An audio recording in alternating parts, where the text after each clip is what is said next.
Hi, everyone. Thanks so much for joining us today. I'm joined by my dear friend, Patty Montes Barron, and we have so much to talk about. So I think I'm just going to go ahead and get started. Patty is a spouse of an Army veteran retiree, and she is the president of PMB Consulting. But I know that everyone here recognizes Patty from one of the many other hats she's worn most recently as a Deputy Assistant Secretary of Defense. So I think without any further ado, I'm just going to ask you to tell your story, Patty, because it's a great story, all the way from being a super volunteer all the way to the DASD at DOD. So, can you go ahead and share your military spouse career journey with us? Yeah, Sue, thanks so much. I'd be happy to do that. When Mike and I first met in school, I fell in love with the uniform, and then he asked me to marry him in our senior year, and I was really excited to do that. But I was also excited to graduate because I had been in the University of San Francisco's nursing BSN program for 4 years, and we graduated. I had my BSN. I went and got my state boards taken in California and passed, and I was really excited. But what ended up happening was that our very first assignment was in Germany. And in Germany, I didn't have the opportunity to work as an RN. It just was not possible. I couldn't work on the economy, and there were the only hospital available needed nurses with experience, and I didn't have any. So I learned really quickly that I needed to figure out how to adapt and how to figure out how to work. And many spouses at the time who had college degrees were working as substitute teachers at the local schools, the DoDEA schools. So of course I signed up and I was able to do a little bit of that. Then I found out about basic skills education program that was for at the time soldiers that didn't have high school degrees. This was a while ago. They didn't have high school degrees. And so I became a BSEP teacher. And, just I learned to be adaptable. We came back from Germany with a baby. And so that made it a little bit harder. Went to the advanced course and got pregnant again. And so it just became complicated. And I learned that the best thing for me to do was to keep my options open, to not, just whatever worked for me at the time is what I did. Sometimes it was professionally connected. Sometimes it was just fun. Like I was a tour guide at the military academy when we were stationed at USMA. And I just learned from every single job that I had a new skill and kind of brought that all together. What I did consistently, though, was I consistently volunteered no matter where I was, because for me, volunteering allowed me to continue with my professional development. And I was very picky about what I said yes to. So I taught stress management classes. I was part of the, advanced course uh, mentor program. Whatever it was, I did that added to my professional development. When I came to Washington, D.C. for the first time, I was looking for the FRG. You know what? The Pentagon doesn't have an FRG. And so I quickly had to find something that really kind of spoke to my heart and soul. I found the National Military Family Association. I was hired by NMFA. Joyce Racer hired me, and I think Joyce kind of taught many of us how to do advocacy. And I did work at NMFA in government relations. Then I became the director of the Youth Initiatives Program, where I oversaw the Operation Purple Camp program. Hopefully, some of you know about that. And when I got that job, we were at $1 million, but quickly within a couple of months, we went to $18 million. We received an $18 million grant from the Sierra Club. And what they wanted was for us to scale up quick and add other camps. And that was all on me. Luckily, all that adaptability, all that, just jump right in really came in handy because I was able to actually do that. And many of the camps that I created back in the day are still in place at NMFA now.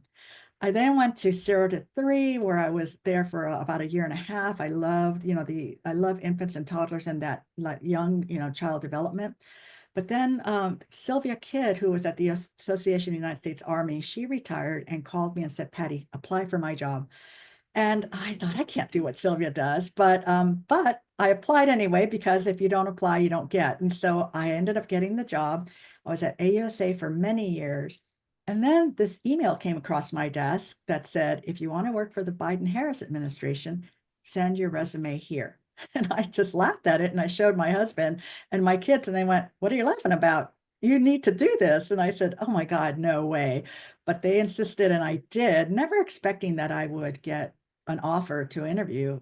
And before I knew it, I had gotten that offer. I went through 2 interviews, and then I got the call that said, "We've selected you." And oh my gosh, that was the best day of my life and the worst day of my life because I really, truly didn't think that I could do it. And I almost said no. But my kids and my husband really encouraged me. And I can go into detail about why I didn't think I could do it. But really, what they told me was no one knows military life better than someone that's experienced it from the ground up. And that is you. Not only that, you're very passionate about military families. You've been in advocacy for a long time. Of course, they're going to select you. And so I did say yes, and I ended up becoming the DASD of MCNFP. I was a day one appointee, which is a very different thing for this particular position. The reason being is that Dr. Biden wanted to launch joining forces immediately, and they needed someone within the Pentagon to run the ball with them. And so as a day one appointee, I stayed all the way to the very end. And the reason I did that is because I wanted to show that a normal, regular military spouse like me could do this job, do it well, and not leave because things got tough. I stayed when things were great and when things weren't so good, but I'm really, really proud of the work that we did while I was there. Okay, number one, you're not an ordinary military spouse. And number two, it's really interesting because when you're talking about like, you almost didn't do it because you're like, why, why would I do it? And I think we're I think what you said is going to resonate with a lot of military spouses because that's all of us, right? We're always like, why me? Why me? And having worked with coaches, especially one who just, flipped the paradigm. I mean, he just flipped the dynamic and he's like, instead of asking yourself why you, just ask yourself, why not you? Like, Mhm. why not me? Right. And so I'm so happy your kids were there to say that to you because I think a lot of us never hear that. And if we Right. don't hear that from someone that we trust, then we might forever be saying no because we're like, why me? There's so many other more eligible people out there. There probably Mhm. are not. But, like in our mind, we're like, there's so many other people. But the reality is, well, who cares? They're asking you, why not you? Well, I love that, Sue. I love that kind of like the transposition of why not me. And I'll tell you that the first 2 years were incredibly difficult because, yes, I knew all the issues and I knew what we had all talked about over the many years. What I didn't know were the processes of the Pentagon. What I didn't know were the structure of how you work through those processes as a DASD, which is considered executive leadership. But I'm down here at the DASD level when we have, assistant secretaries and undersecretaries and then deputy secretaries. And so there was an awful lot to learn. And I'm glad you talked about a coach because one of the things that I did that first year when I was feeling so overwhelmed with imposter syndrome was I applied for the President's Leaders Workshop, which again was another one. They're never going to pick me, but I don't know why I do that to myself. But I applied and it was a 30-person cohort across the federal agencies, and I was selected. There were two of us from DOD, and I was selected as well. I was selected. So part of that whole experience, 6 months at the White House, every Saturday, part of that experience was getting a coach. And I loved the coach that I had so much that after we were done, I asked him if I could continue to work with him, and I was able to. He really, really pushed me in the direction of believing in yourself. What is your superpower? What are your stumbling blocks? How can we get past them? And really just made me think about not what I wasn't doing, but why were the stumbling blocks there? And how could I either go through them or around them and be successful? And that was incredibly helpful.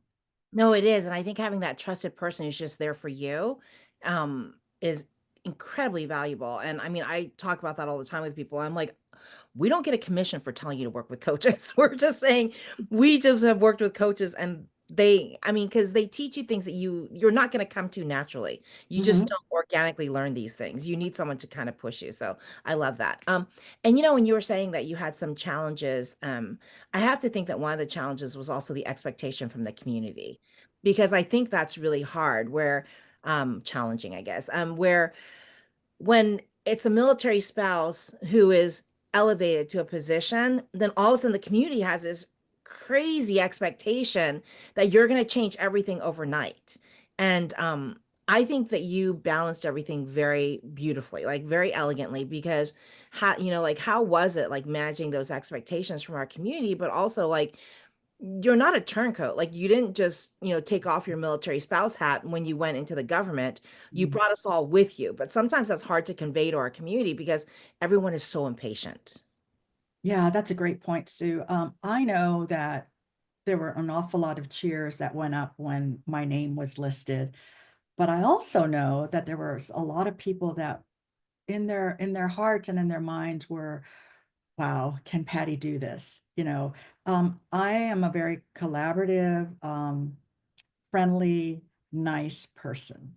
That is one of the things that I'm proud of. However, can a friendly, collaborative, nice person really make it in the Pentagon and really kind of like don this role that is so, so incredibly important to our community? And what I decided was I wasn't going to do it alone. I was going to make sure that the voices of our military family community were part of the discussions that I had, so that I wasn't representing Patty, I was representing our community. And therefore, I kept in touch with an awful lot of people. Sue, you were one of them, because there's so many wonderful subject matter experts out there that I could kind of connect with and say, what do you think about this? What do you think about that? And I could genuinely bring that back. So that was important to me. The other thing that was important to me was to challenge my team with the art of the possible. And at the very early stages, I said, look, I've got an awful lot to learn, but I do know what resonates with our community and what doesn't. And so please don't say to me, we've tried that and it doesn't work. I need you to think about what could work. If nothing can work, then you need to tell me why so that I can defend it and defend it well. And slowly but surely, the team really started to trust me because I'm very transparent. Who you see is what you get. And they learned that after a little while. And I think that the trust factor with my team, with the community was there. That's what got me the role. People trusted me. And that's what kept me in the role because I try to stay true to myself and really think about that trust and not to in any way diminish it. No, and that's a great segue to my next question because, the person that you are helped put you on the path to becoming a DASI, but other people out there will want to know, because you've had such an incredible career trajectory, did you do things deliberately to get yourself on that path, or were you just, looking at the next step instead of the next 20 steps? Like, how do you even put yourself on a path to becoming a DASD?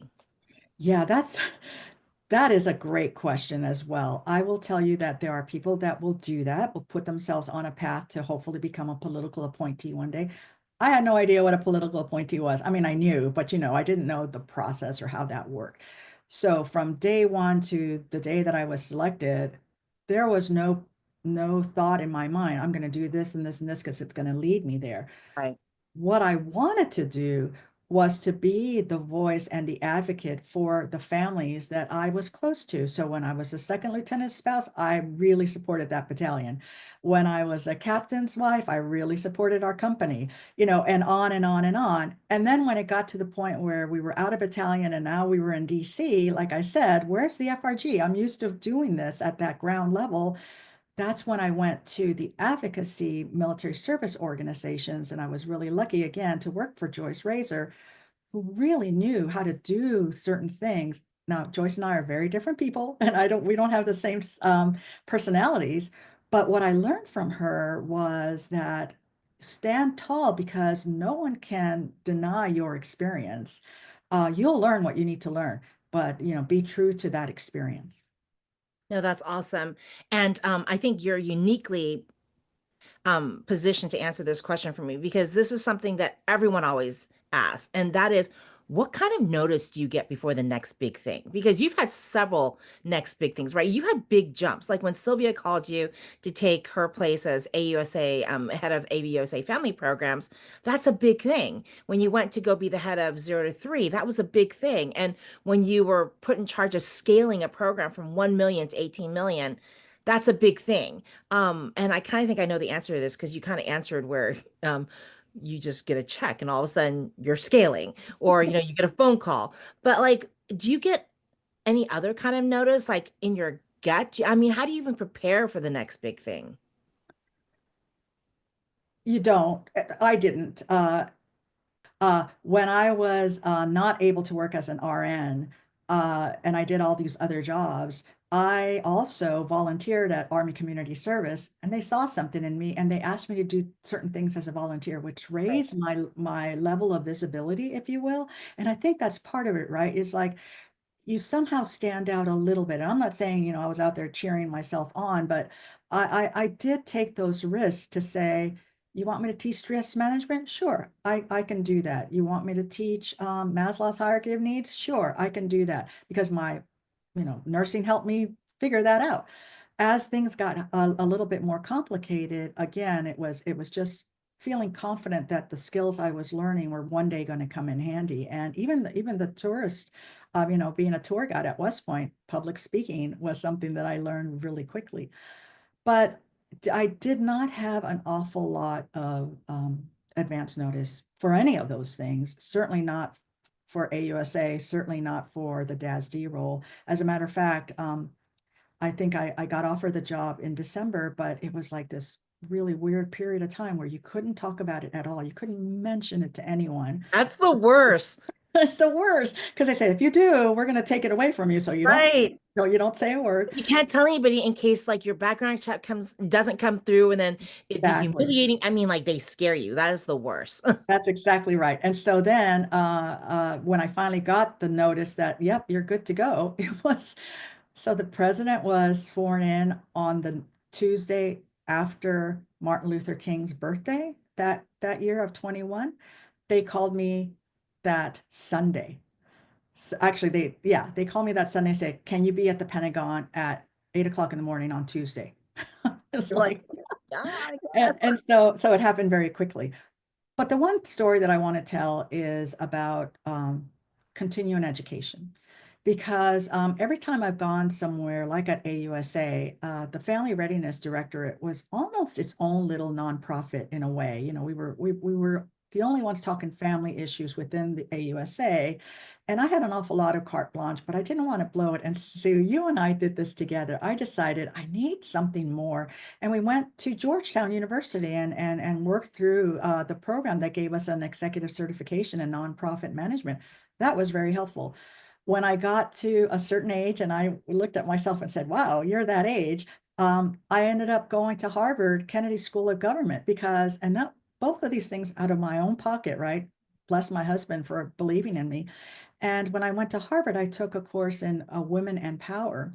When got back, I wanted to talk to my leadership about my experience. And at the very end of that call or talk, General Carter Ham at the time, the president, looked at me and said, "Okay, Patty, I get that you want to, support all the women within AUSA and blah, blah, blah." But he didn't say blah, blah, blah. But what do you want? And that was a big question that I was prepared for. And so I said to him, I would like to be the vice president of family readiness for AUSA. And, he said, well, I appreciate the fact that you want more leadership opportunities. That's not something that we have at AUSA right now. And not to say that we won't ever. But I was anxious. I wanted more. And so I think that's why I applied for the job of the DASD because I was already thinking I want more. And it just kind of came up and I went for it. So that tells me that that's how you knew when it was time to move on from AUSA. But in the past, was there always a definitive conversation or action that happened that let you know that it was time to move on to the next big thing? Like, how did you know? I mean, like, because you've had positions you've held for 18 months, you've had positions you've held for 4 years, and then you were saying that with your time at DoD, you want to stay for the duration because you're like, I want them to see me there from the Mhm. beginning to the end. And so you've been very deliberate in like choosing the time that you spend on each thing. How do you know when it's time to move on? I think it was the mentors that I had throughout my career, if you will. Even though it was a zigzaggy career, I had so many people that believed in me and said, Patty, you should think about doing that. Patty, why don't you think about that? And once that was in my head, the first thing I would say is, "Oh, that's not me." And then the inner voice in there says, "Why isn't it you? Why not? Why? You can do this, you can do that, you can do that." And so I'm very good at risk management. I take risks. I've been a risk taker all my life. I also need validation, and that validation came from people that would come up to me and say, I think you can do this. And then, like I said, I built a brand of trust, and that people were like, well, we know Patty's going to give us the real deal. She's not going, she doesn't have a hidden agenda, whatever it was. And that just kind of kept going. And I have to say, I think for you, a lot of us were saying, we need you to do this Hmm. at the different points. Yeah, going back to what you said about, the pressure from the community, I did feel pressure because I'm also a woman of color. Now, you look at me and you wouldn't necessarily think that, but certainly I'm an immigrant from another country. It's to, I have that in common, and I came from Central America. My mom was a single parent and she worked all the time. So, SAT words were not the words that we used in my house, and I'm not good at math. And so, that SAT test was not the best test I ever took in my life, but it was enough that the University of San Francisco saw something in me, and I appreciate that forever and ever. But I've always felt like I didn't want to let people down. I didn't want to let my family down. I didn't want to let my country down. And it just kept going on and on. And that's what drives me is really not wanting to let people down, knowing that there were a lot of people that were looking at me and cheering me on and wanting me to succeed. I didn't feel any negativity in any way, shape, or form. It was always, whatever you need from us, Patty, we've got your back. We want you to be successful because then we're successful too. Right. No, and I still don't know how you did it, because I don't think you slept the whole 4 years, because you're always willing to show up and you're always willing to take the pictures and you're always willing to take the call. So I still don't know how you did, but you did a great job. Thank Um, you. So I think I could sit here and chat with you forever. And so we just need to take this offline and go back to the block and have another drink. But for everybody else out there, because in the interest of time, I think my last question to you is, it is a tough time. Like you were saying, we're both immigrants and we're both foreign born spouses. Um, and we're both people of color. It's a little scary for us right now. And it's a little scary for a lot of people. We have military spouses who are losing federal jobs. We have others who are even in the public sector, I mean, the private sector, who are being laid off because things are being downsized. You are, to me, such an optimist. So I'm going to need a little bit of your optimism here. Like, what kind of advice would you give to people who are just trying to navigate today, like just the current environment? Like, how do people, even if they can't thrive, how do they make it through and survive? Yeah, let me start with the spouses that work for the federal government that have possibly been laid off or think that they're going to be. Here's what I would say to them.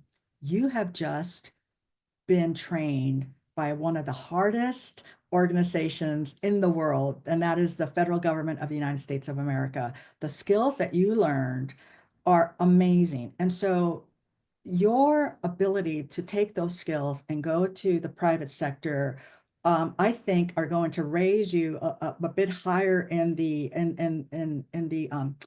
priority list of people that they're going to consider. So have faith in that. Have faith in the fact that you have learned an incredible amount, and that you're going to take that and you're going to better the country. If it's not in government, it's going to be in the private sector. Now, you're going to say to me, active duty spouses, right, Patty, but the reason I went into the federal government is because you told us that that was the employer of choice, and that we would maintain, employment.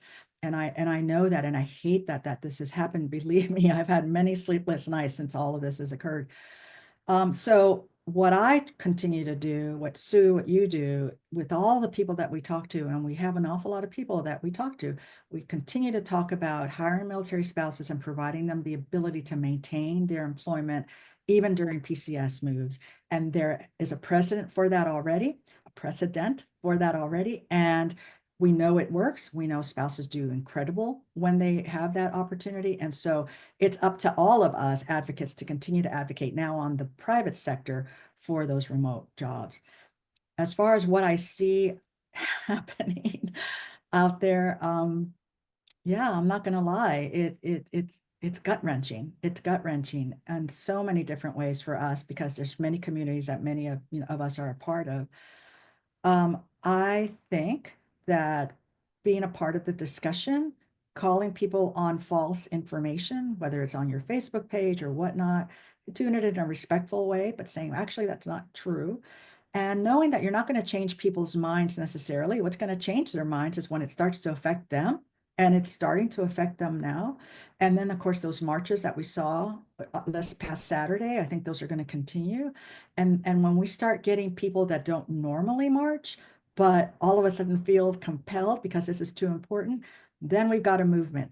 And hopefully we're gonna have someone like a Cory Booker or AOC or Bernie or a lot of other people out there that'll step up to the plate and say, okay, now look at me, and we're gonna lead this charge because it needs to be done. And I agree with you in that I think that military spouses need to step up and tell their stories now more than ever because, I think people, and I've always said this, I think people want to help our community, but they just don't understand our community because, the statistics, less than 1% have, wear the uniform, less than 8% have ever served. And so people, like, there's so much going on that, like, if we need to cut through the noise, then we need to share our stories. Like, we need to share what's going on. Like, I don't think people are just going to wake up one day and just like intuitively know what's going on with our community. And Right. so I think I'm not saying flood the zone with it, but like raise some awareness. So, And can I yeah, and I just interrupted Sue, I apologize, but I did want to say one thing. And when I say this, I'm not saying this in a partisan way because I do recognize that our community is very bipartisan. There's people on both sides, and I really do respect that. We've always been bipartisan in the work that we do, and that's incredibly important. I think what I'm saying is when we see the things happening to our brothers and sisters in the military spouse community, and I do say brothers because we do have, male spouses as well. When we see things happening to our foreign-born sisters that are afraid of their status, their current status, then we need to keep those people in mind who might not necessarily feel like they have a voice, but you do. Tell your story, you know, make sure that you correct false information and do what you can, what you feel you want to do, no matter what side of the road that you're on. that's exactly it. And that's why you're such a great advocate, Patty. Like I said, I could talk to you forever.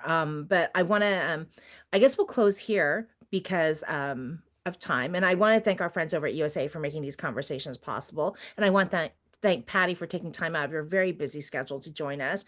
And we'll have to have an opportunity to bring Patty back, maybe for our summit or something. But let us know in the comments, like what you would want to hear from Patty. And if you have questions for her, Patty's really good about responding. So please share them in the comments. Patty, where can people find you? Do you prefer they connect you on LinkedIn or Instagram or Facebook? Where do you want them to connect with you? Yeah, LinkedIn is the best place because that's kind of like my professional platform. And so please find me at LinkedIn, Patricia Montes Barron. Very good. Thanks, everyone. And hopefully we'll see you guys here back next week. And then Patty, let's continue the conversation after they go away. Bye, Okay. guys.